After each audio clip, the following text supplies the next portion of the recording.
Hello students of class 12th. Today's in video lecture we describe chemical compositions of nucleic acids. तो आज के video lecture में हम nucleic acid के chemical composition को describe करेंगे कि न्यूक्लिक एसिड्स का केमिकल कंपोजिशंस है क्या। तो केमिकल कंपोजिशंस में स्टूडेंट्स हमने आपको पहले बताया इसके पहले वीडियो लेक्चर में कि न्यूक्लिक एसिड न्यूक्लियोटाइड का ये पॉलीमर्स है। तो हमें देखना पड़ेगा न्यूक्लियोटाइड क्या है, क्योंकि न्यूक्लियोटाइड्स का ही पॉलीमर आपका न्यूक्लिक एसिड डीएनए है और आरएनए है। तो न्यूक्लिक एसिड हमने पढ़ा था टू टाइप का, डीएनए एंड आरएनए। तो nucleotide of DNA and nucleotide of RNA. तो ये न्यूक्लियोटाइड जो है डीएनए आरएनए का यूनिट है, इसको हम कहते हैं unit. Nucleotide that is units और DNA RNA that is polymer, that is biopolymers of nucleotides. तो इसमें हमें न्यूक्लियोटाइड को एक्सप्लेन करना होगा कि न्यूक्लियोटाइड का केमिकल कंपोजिशन है क्या। अगर न्यूक्लियोटाइड का केमिकल कंपोजिशन मालूम हो गया तो हमें डीएनए कन्फर्म हो जाएगा, क्योंकि डीएनए न्यूक्लियोटाइड का ही बना है और आरएनए भी न्यूक्लियोटाइड का ही बना है। तो हम देख लेते हैं न्यूक्लियोटाइड्स। न्यूक्लियोटाइड, तो स्टूडेंट्स न्यूक्लियोटाइड जो है ये कंपोज होता है नाइट्रोजन बेस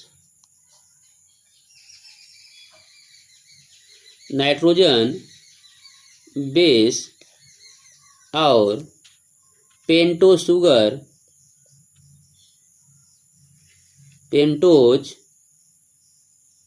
शुगर और नेक्स्ट होता है फास्फेट ग्रुप।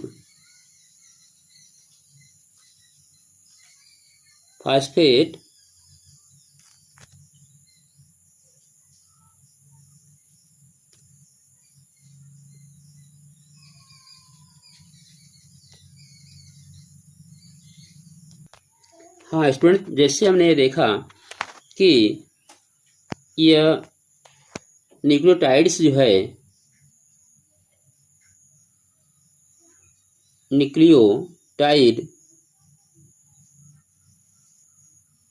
न्यूक्लियोटाइड्स ये बना है नाइट्रोजन बेस, शार्ट में इसको हम दिखा रहे हैं nitrogen base, pentose sugar and phosphate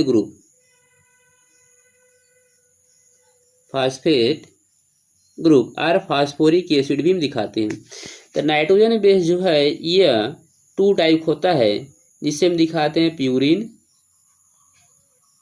और सेकेंड दिखाते हैं पिरिमिडिन।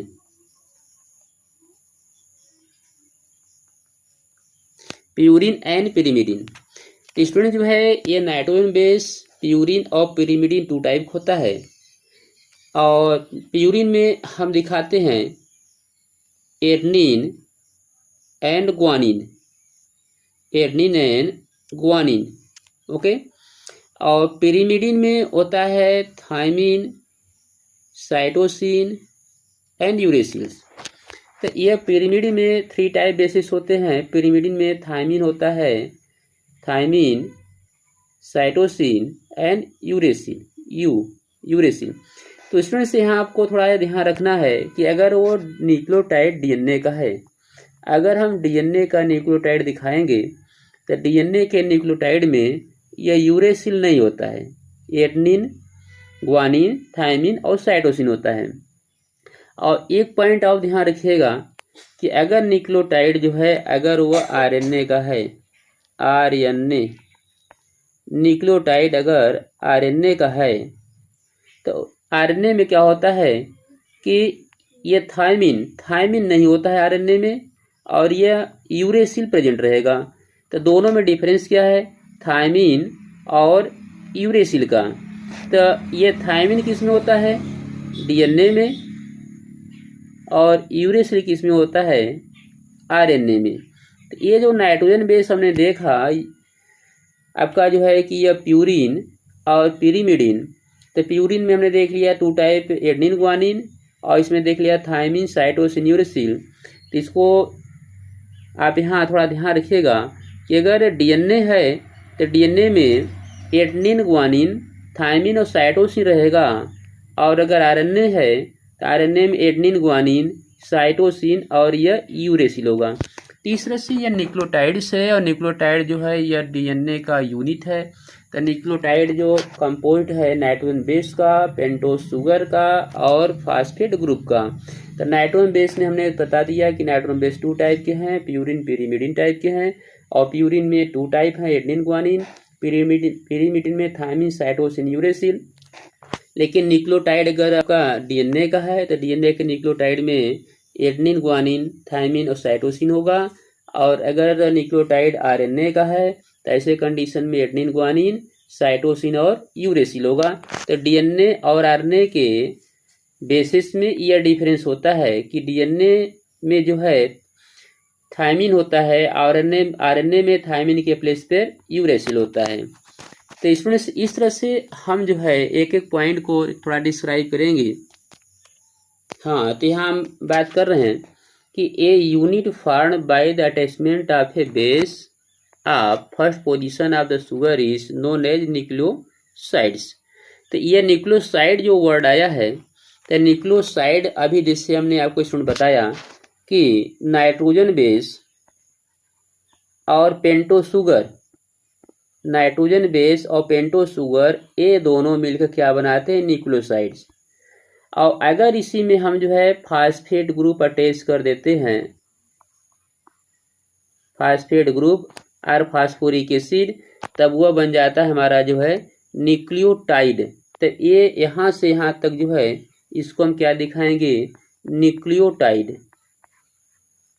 न्यूक्लियोटाइड इसका मीन्स है कि न्यूक्लियो जो साइड है, न्यूक्लियोसाइड में अगर हम फास्फेट ग्रुप अटैच कर दें, न्यूक्लियोसाइड में न्यूक्लियोसाइड और प्लस जो है फास्फेट ग्रुप, तो न्यूक्लियोसाइड्स और फास्फेट ग्रुप अटैच कर देंगे तो आपका बन जाएगा न्यूक्लियोटाइड बन जाएगा। तो यहाँ जो आप पॉइंट देख रहे हैं स्टूडेंट जो है कि the sugar carbon are membered at 1, 2, 3 etc. in order to distinguish these from the bases when nucleoside is linked to phosphoric acid at 5 position of sugar moiety we get nucleotides। तो यहाँ जो point आपको दिया जा रहा है कि nucleoside when nucleoside is link with phosphoric acid, जिससे हमने आपको बताया कि न्यूक्लियोसाइड और फास्फोरिक एसिड जब अटैच होंगे तो ये क्या बनाएंगे, न्यूक्लियोटाइड बनाते हैं, जो कि आपको यहाँ एक एग्जाम्पल में यहाँ दिया जा रहा है न्यूक्लियोटाइड का। जैसे आप यहाँ देख रहे हैं स्टूडेंट्स क्या दिखाया गया है आपको, ये आप देख रहे हैं जो फिगर ए है ये न्यूक्लियोसाइड का है, फिगर ए आपका यह न्यूक्लियोसाइड है जो यहाँ शो किया जा रहा है न्यूक्लियोसाइड। तो इसमें क्या आप देख रहे हैं, ये आपका जो है पेंटो शुगर है, यह पेंटो शुगर है, और इसी में यहाँ बेस अटैच है, कार्बन नंबर फर्स्ट पे ये बेस अटैच है। तो बेस में हम आपको बताएं कि बेस में आपके जो है एडेनिन, अगर एडेनिन अटैच होगा तो एडेनोसाइड, ग्वानिन होगा तो ग्वाइनोसाइड, ठीक। अगर यह बेस आपका जो है थायमिन होगा, थायमिन अगर बेस अगर शुगर से अटैच है तो इसको थायमिडीन कहते हैं। तो इस तरह से ये जो बेसिस आप देख रहे हैं कि बेस अगर अटैच हो जाए इससे पेंटो शुगर से तो क्या बनाएगा, न्यूक्लियोसाइड। और अगर यह जो पेंटो शुगर है, इस पेंटो शुगर के कार्बन नंबर 5 से, यहाँ देख रहे हैं कार्बन नंबर 5 से अगर फास्फोरिक एसिड अटैच हो जाता है तो क्या बना लेता है, न्यूक्लियोटाइड। तो न्यूक्लियोटाइड में स्टूडेंट आप यहाँ ध्यान रखेंगे कि जो पेंटो शुगर आप देख रहे हैं 5 कार्बन शुगर, इस शुगर में कार्बन नंबर फर्स्ट से क्या अटैच होगा, बेसिस। बेसिस में आपका जो है हमने बताया कि अगर डीएनए का बेस है, आरएनए का बेस है तो कंडीशन चेंज रहता है, और कार्बन नंबर जो 5 है तो कार्बन नंबर 5 से फास्फोरिक एसिड जोड़ देंगे तो बन जाएगा आपका एक न्यूक्लियोटाइड हो जाता है। इस तरह से हम यहाँ देख रहे हैं जो पॉइंट हमको यहाँ दिया जा रहा है, जो हम कि nucleotides are join together by the phosphodiester link. between 5 and 3 carbon atom of the pentose sugar, the formation of typical dinucleotides।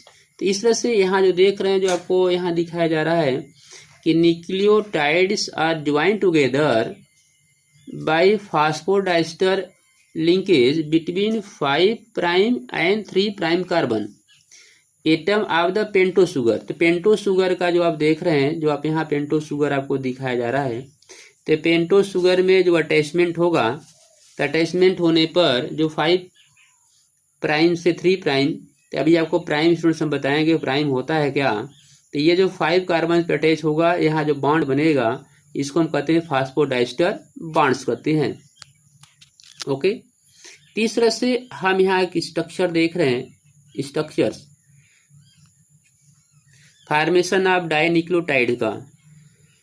तो ये आपका जो है 1 न्यूक्लियोटाइड्स है, जो आप यहाँ देख रहे हैं, ये आपका शुगर है, ये बेस है, ये फास्फोरिक ग्रुप है। ये आपका 1 न्यूक्लियोटाइड है, ये आपका जो है 2nd न्यूक्लियोटाइड्स है। ओके, तो 1 न्यूक्लियोटाइड 2nd न्यूक्लियोटाइड्स ये जो है बॉन्डेड होकर किससे, फास्फोडाइस्टर बॉन्ड से बॉन्ड हो रहे हैं। तो न्यूक्लियोटाइड से जब बॉन्ड होगा तो वहाँ फास्फोडाइस्टर बॉन्ड होगा, फास्फोडाइस्टर लिंकेज होंगे। और ये लिंकेज आप स्टूडेंट देख रहे हैं कि लिंकेज कहाँ हो रहा है, कार्बन नंबर जो है, जो फास्फोरिक एसिड है, कार्बन नंबर 3rd बॉन्ड हो रहा है, कार्बन नंबर 5th बॉन्ड हो रहा है। तो इस तरह से ये बना रहा है डाइन्यूक्लियोटाइड्स। अब ऐसे ही न्यूक्लियोटाइड ऐसे ही अटैच होते चले जाएंगे, बन जाएगा पॉलीन्यूक्लियोटाइड, और पॉलीन्यूक्लियोटाइड को ही हम लोग कहते हैं डीएनए नाम देते हैं। तो यहाँ आप जो देख रहे हैं पॉइंट्स कि ये simplified version of nucleic acid chain H. तो क्या देख रहे हैं, शुगर बेस फास्फेट, ठीक, ये आपका हो रहा है पॉलीमेराइजेशन। पॉलीमेराइजेशन में आप देख रहे हैं जो एन मालिक्यूल यहाँ दिखाया गया है कि ये न्यूक्लियोटाइड के एन मालिक्यूल हैं, और न्यूक्लियोटाइड के एन मालिक्यूल आपस में ज्वाइंट होके ये जो है एक लॉन्ग चेन बनाते हैं। इस तरह से जो आप यहाँ देख रहे हैं लॉन्ग चेन डीएनए का। तो इसमें जो आप डीएनए का स्ट्रक्चर आप देख रहे हैं, थोड़ा इसको केयरफुली देखिएगा। जहाँ देख रहे हैं, जो हम प्राइम की बात कर रहे थे, तो ये आपका जो है 5 प्राइम है, ये 5 प्राइम है, ये आपका जो है 3 प्राइम है। 5 प्राइम यहाँ दिखाया गया, 5 प्राइम 3 प्राइम कहते हैं।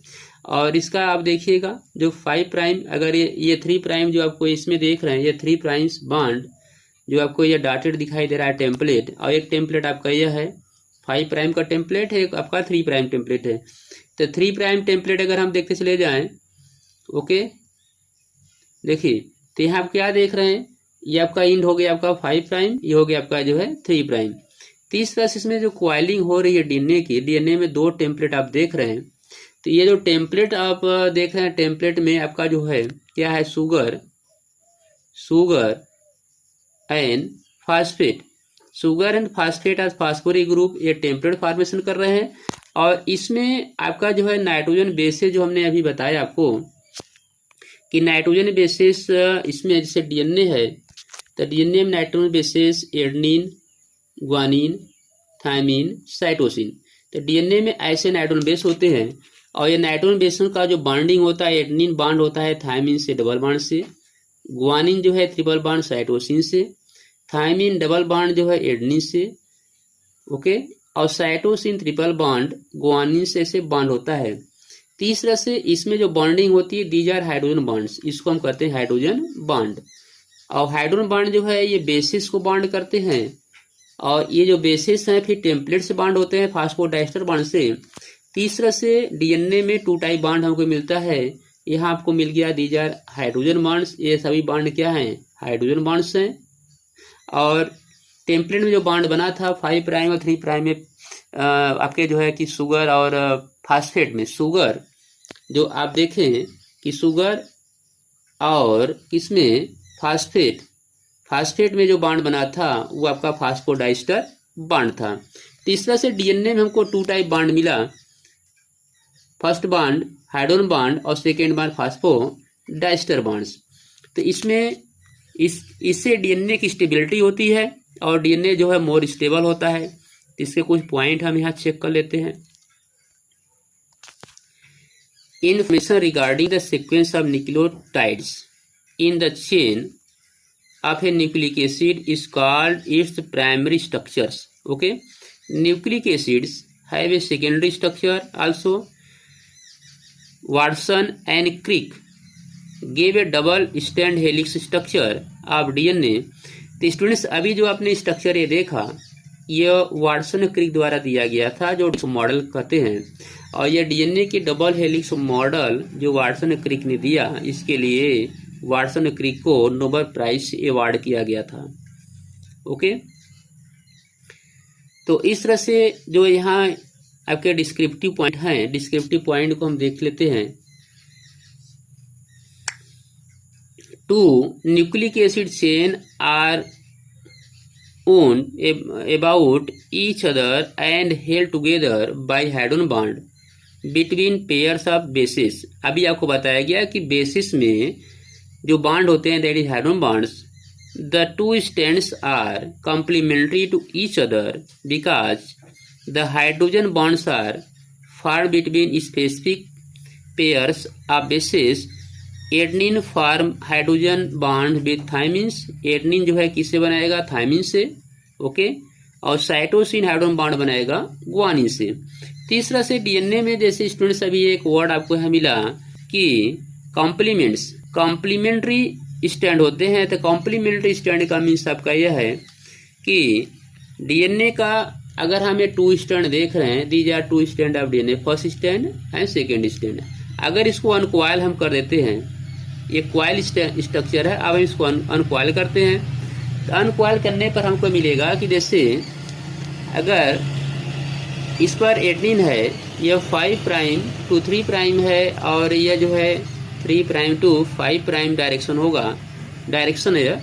इस पर एडनिन है 5 प्राइम वाले पर, तो इस पर क्या हो जाएगा? थायमिन। इस पर साइटोसिन है, इस पर ग्वानिन होगा। अगर इस पर जो है थायमिन है तो इस पर एडनिन होगा। ओके, और अगर इस पे जो है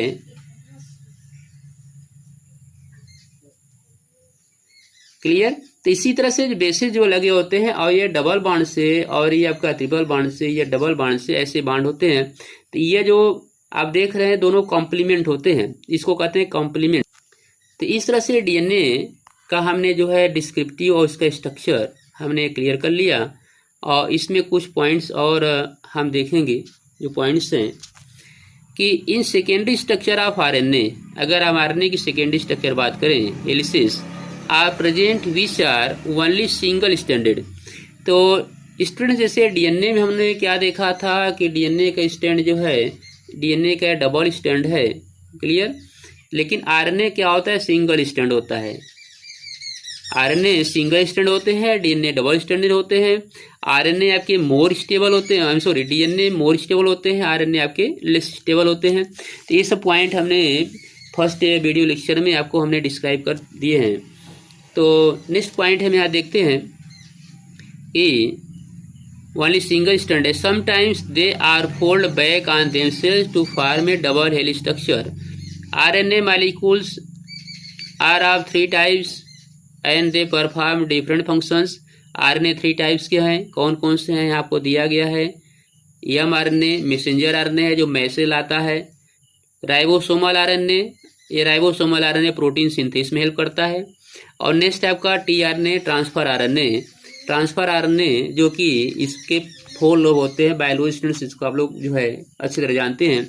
तो ऐसे बस मैथ ग्रुप स्टूडेंट्स आप ये जानिए कि that is RNA 3 type, mRNA, rRNA and tRNA, these are 3 tRNA. Okay, अब हम आते हैं स्टूडेंट जो है biological function of nucleic acid. Nucleic acid का बायोलॉजिकल फंक्शन अब हम चेक करेंगे कि न्यूक्लिक एसिड का बायोलॉजिकल फंक्शंस क्या है।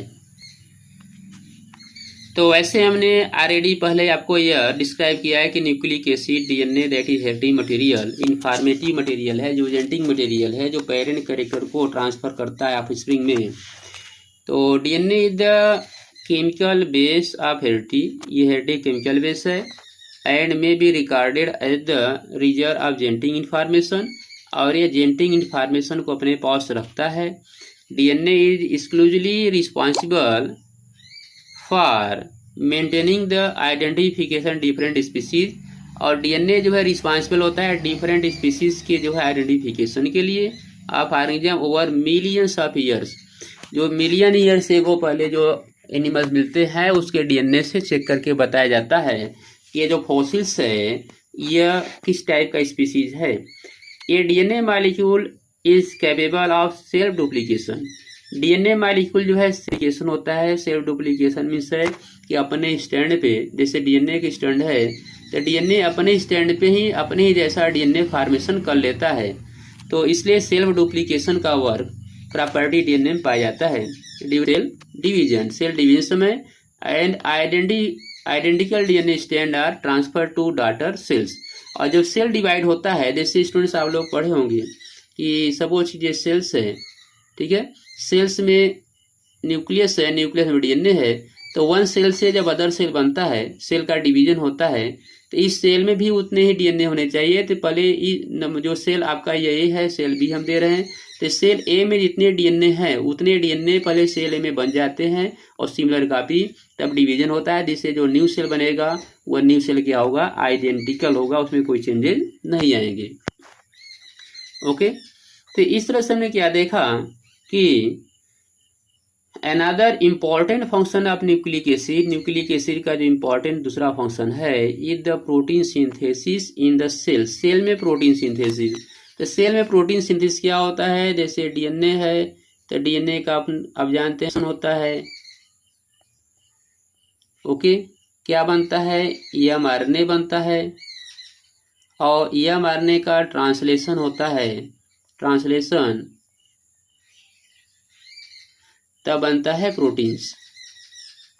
इस तरह से यह डीएनए का जो अनदर फंक्शन है, सेकेंड फंक्शन है प्रोटीन सिंथेसिस में, कि जिस तरह से प्रोटीन का फॉर्मेशन होगा डीएनए उसी तरह से एमआरएनए मैसेंजर आरएनए को जो है अपने सरफेस पर ट्रांसक्राइब करेगा, बनाएगा, और ट्रांसक्राइब करके बना के एमआरएनए को मैसेज देगा सेल को, और सेल में उसी तरह से जो है प्रोटीन सिंथेसिस होगा। तो इस तरह से हमने डीएनए का जो है वेरियस फंक्शन देखा। एक तरह से हम कह सकते हैं कि डीएनए एक जो है कंप्लीट इन्फॉर्मेशन अपने एक स्मॉल यूनिट में रखता है, जो कि ट्रांसफर करता है पेरेंट से ऑफ स्प्रिंग में। तो हमने in the cell but the message for the synthesis of particular protein is present in DNA, और ये मैसेज जो मिलता है एमआरएनए के थ्रू कि किस तरह से प्रोटीन का सिंथेसिस होना चाहिए सेल में, तो ये डीएनए ही जो है मैसेज देता है, ट्रांसफर करता है थ्रू एमआरएनए। तो स्टूडेंट्स इस तरह से डीएनए न्यूक्लिक एसिड्स का जितना हम लोग मैंने इसमें एनसीईआरटी में डिस्क्राइब किया गया है उसको एक एक पॉइंट हमने डिस्क्राइब कर दिया। और डीएनए के जो आज हमने देखा है कि डीएनए का जो यूनिट्स है, डीएनए का यूनिट क्या है, न्यूक्लियोटाइड है, और न्यूक्लियोटाइड का फॉर्मेशन भी हमने देख लिया कि डाई न्यूक्लियोटाइड कैसे बना। और उसके बाद हमने यहाँ भी देख लिया कि ये जो न्यूक्लियोटाइड है तो न्यूक्लियोटाइड का पॉलीमराइजेशन हुआ है। यहाँ जो एन मॉलिक्यूल एन मॉलिक्यूल देख रहे हैं, तो एन मॉलिक्यूल जो है पॉलीमराइजेशन को शो कर रहा है कि ये जो न्यूक्लियोटाइड है ये न्यूक्लियोटाइड पॉलीमराइज होकर पॉली न्यूक्लियोटाइड बनाते हैं, और पॉली न्यूक्लियोटाइड ही क्या होता है, डीएनए होता है। तीसरा से इसमें जितने भी पॉइंट्स हैं सब पॉइंट को हमने फोकस कर लिया, और जहाँ भी इसमें अगर प्रॉब्लम हो तो आप जो है क्वेश्चंस पुटअप कर सकते हैं, और हमारे जो चैनल पे आप कमेंट राइट करेंगे तो उसका आंसर हम आपको प्रोवाइड करेंगे। और यहाँ कुछ इंटेक्स क्वेश्चन दिए गए हैं जिसको आप हम देख सकते हैं। इंटेक्स क्वेश्चन जैसे इसमें दिया है कि why can not vitamin C be stored in our body. तो विटामिन सी स्टूडेंट जो है ये जो 2020-21 का पढ़ना है इसमें विटामिन नहीं है, फिर भी आपको बताते हैं कि विटामिन सी ये सॉल्युबल विटामिन है, ये वाटर सॉल्युबल है, क्लियर, इसलिए हमारे बॉडी में स्टोर नहीं होता है। सेकेंड क्या है कि what produce would be formed when a nucleotide form DNA containing thymine is hydrolyse. अगर थायमिन हाइड्रोलाइज हो जाएगा तो इसका क्या प्रोडक्ट होगा। नेक्स्ट है when RNA is hydrolyse, RNA hydrolyse होगा, there is no relation among the sequence of different bases obtained. What does this fact suggest about the structure of RNA? तो students ये जो इंटरेस्ट क्वेश्चन है ये question हम आपको दे रहे हैं सॉल्व करने के लिए। ये दोनों क्वेश्चन जो क्वेश्चन नंबर 7 क्वेश्चन नंबर 8 है तो इसको आप सॉल्व करेंगे, और अगर क्वेश्चन सॉल्व नहीं होगा तो इसका हम आंसर आपको अपने नए जो वीडियो बनाएंगे उसमें हम आपको एक्सप्लेन करेंगे। So thanks.